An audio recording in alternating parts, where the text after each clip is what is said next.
Salut tout le monde, c'est Charlotte Renard, vétérinaire conseil pour Direct Vet. Je suis ravie de vous retrouver aujourd'hui pour une nouvelle vidéo de conseil et aujourd'hui on va parler punition. Comment bien punir son chien. Alors, votre toutou ne se comporte pas exactement comme vous le souhaiteriez. Il vole vos affaires, il vole de la nourriture, il aboie sans cesse, il fait des destructions, il ne vous écoute pas, etc. Mais comment donc le punir efficacement pour qu'il comprenne ce que vous voulez et qu'il arrête toutes ces bêtises? Alors là, je vous arrête tout de suite. En fait, vous ne vous posez absolument pas les bonnes questions. Quand on pense punition pour un chien, on pense donner une tape sur les fesses, donner une tape sur le museau avec la main ou avec un journal, le prendre et le secouer par la peau du cou, lui donner un coup de pied dans les fesses, lui crier dessus, le tirer fortement avec sa laisse, etc., etc. En fait, tout ça, ça fait partie de ce qu'on appelle la punition positive. Positive car on ajoute quelque chose au chien. Et depuis quelques années, en fait, de nombreuses études montrent les effets à double tranchant de cette punition positive comme méthode éducative.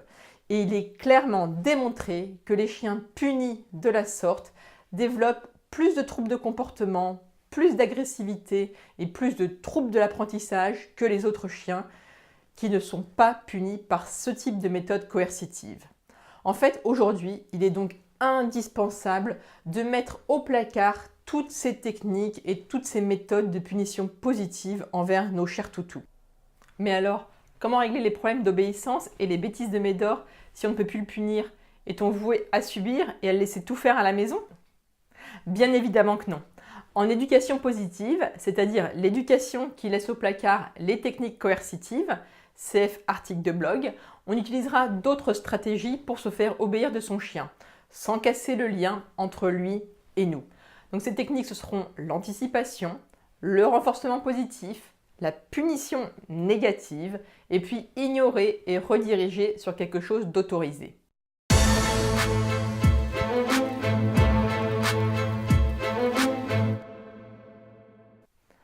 En anticipant, on essaie de ne pas mettre son chien en situation de réaliser ce qu'on lui reproche justement.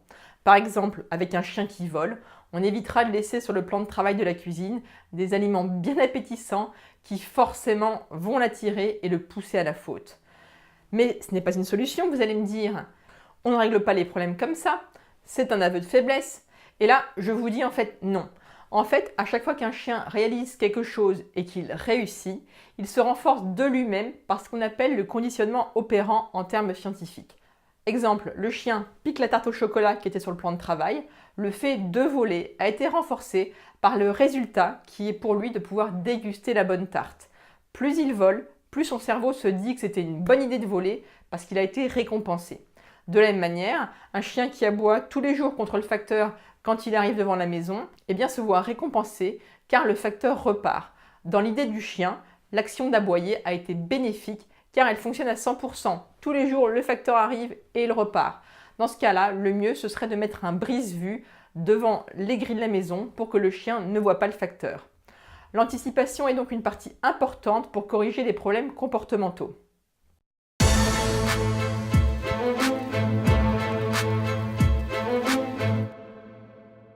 Ensuite, quand votre chien fait un comportement que vous voulez voir se répéter, vous devez féliciter votre toutou, le récompenser, etc. pour qu'il ait envie de recommencer ce bon comportement. Là encore, on est dans ce qu'on appelle le conditionnement opérant. Si quelque chose est agréable pour votre chien, il le répétera.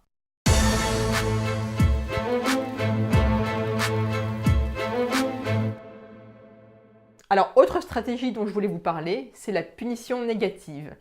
Il y a le terme punition dedans, mais ce n'est pas quelque chose de coercitif comme la punition positive dont on parlait au début. En comportement, quand on parle de punition, c'est qu'on peut voir un comportement diminuer en fréquence. Avec l'adjectif négatif, ça signifie qu'on retire quelque chose.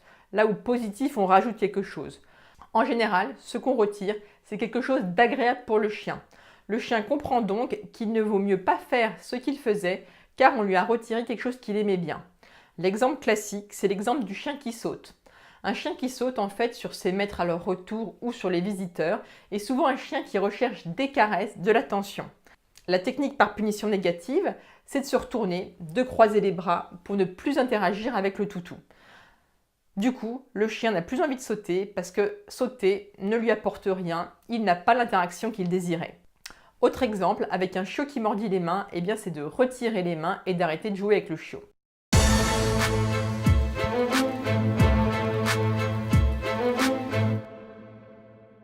La dernière stratégie que je voulais qu'on voit ensemble, eh bien, c'est tout simplement d'ignorer la bêtise que le chien vient de faire et de le rediriger vers quelque chose d'autorisé, pour justement pouvoir le féliciter par la suite. Par exemple, si votre chien fait pipi par terre dans le salon, ça ne sert à rien de le disputer en criant ou en le tapant, non. Le mieux c'est d'ignorer, et si on a le temps et que c'est encore possible, on l'emmène vite finir sa petite affaire sur l'herbe, mais sinon voilà, on ignore tout simplement. Autre exemple, si votre chien est en train de dévorer vos pantoufles, vous devez ignorer cette bêtise. Vous prenez un de ces jouets et vous allez vous amuser avec dans un coin du salon. Votre chien ne va pas tarder à venir voir ce que vous faites en délaissant votre pantoufle. Dans ce cas, vous lui donnez le jouet et vous partez récupérer la pantoufle en douce. Il est à mon sens mieux de faire comme ça en 2 temps plutôt que de troquer directement, car certains chiens peuvent comprendre que vous venez vous occuper d'eux quand ils sont en train de manger vos affaires et ça peut au contraire les inciter un petit peu à recommencer.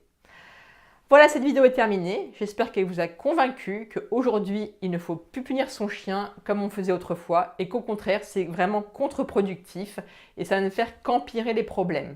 Si vous avez aimé cette vidéo, mettez un pouce bleu, partagez-la et abonnez-vous à la chaîne pour ne pas rater mes prochaines vidéos. Vous êtes aussi libre de télécharger gratuitement mon manuel des premiers secours pour chiens et pour chats. Je vous dis à très bientôt et en attendant, n'oubliez pas, les animaux sont notre équilibre, alors protégeons-les. Ciao!